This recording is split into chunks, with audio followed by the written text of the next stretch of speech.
So maybe do you want to tell people a bit about more why you're involved in it and what you're doing in that field?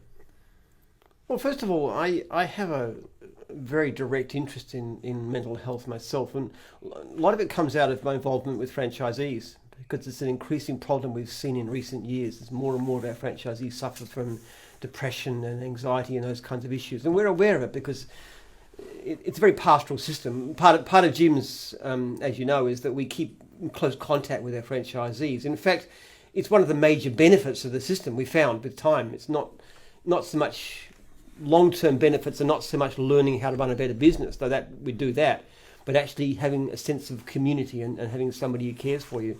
And we see more and more of these issues with mental health. We had a really horrifying thing happen last year.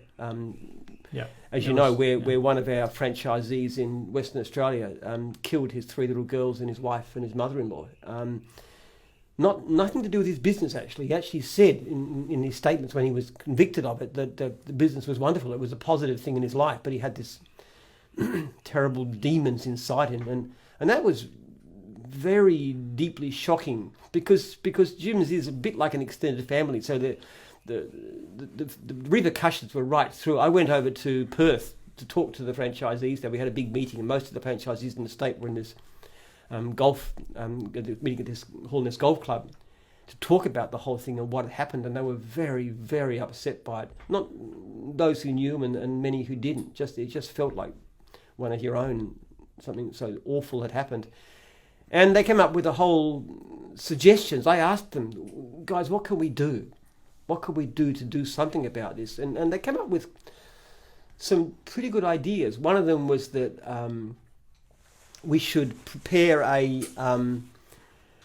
like a fridge sticker or something that we could send to every franchisee with emergency numbers. The magnet with all the numbers, the contact numbers, which we did. As soon as I got back, we got that organised. We got these contact numbers, so that's been done. Another thing that was, they suggested that even though you've got franchisors who can talk to franchisees, sometimes franchisees might want to talk to somebody who's in the same kind of business, but not the franchisor. And so what they said is we would like to have certain franchisees appointed as mentors who could just, out of the goodness of their heart, to help people who need it. And I asked people who would be volunteering, and I was very moved that something like half the people there put up their hand and said we would volunteer our time to help other franchisees in need.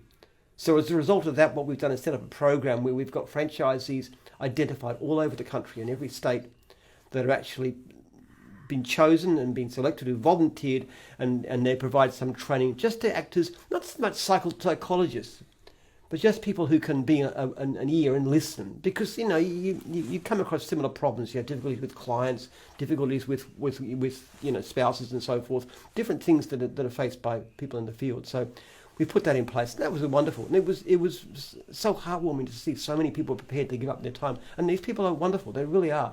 They don't pay a zap for it. It's just all to do with I want to help my fellow franchisees. They also. What became clear out of that was that our franchisors needed a bit more training, so we've now started a system where our new franchisors, and as many of the existing ones as possible, go through mental health training. I've done the course myself, actually. We had somebody come here, and many of my staff too, to understand how to deal with people who've got mental health problems, so we've done that. And the fourth thing, which we haven't quite got off the ground yet, we're actually providing, through my institute, some free psychological counselling. Free, okay. Yeah, the first 3 sessions will be free. After that, they'd have to pay for it. But yeah. we do some free for them, just to help you out a bit. Here's somebody you can talk through your issues with, somebody who's a trained psychologist in this case. So all these things came out of that.